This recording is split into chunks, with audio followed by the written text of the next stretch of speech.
Hi students, வணக்கம். இப்போ என்ன பார்க்க போகிறோம்? இயல் 1 பயிற்சி 1.1 4ஆம் என்ன கொடுத்துருக்கு?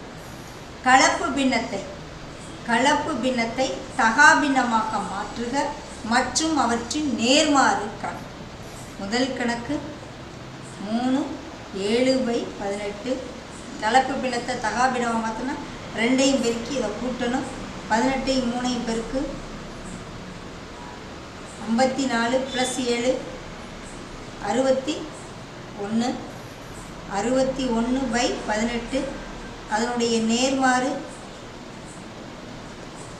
தலைகீழ போட வேண்டியது 18/61. ஓகே. ரெண்டாம் கணக்கு இது தகாபின்னம் அப்படியே கொடுத்துருக்காங்க. 99/7 கொடுத்துருக்காங்க. ஸோ 99/7 நேர்மாறு கலப்பு பின்னமாக இருந்தால் தகாபின்னமாக மாற்றிடலாம். இது அப்படியே தகாபின்னமாக கொடுத்துருக்காங்க. அதனுடைய நேர்மாறு மட்டும் இதுக்கு எடுத்துக்கலாம். ஓகே. அதே போல் தேர்ட் சம் 47/6 நேர்மாறு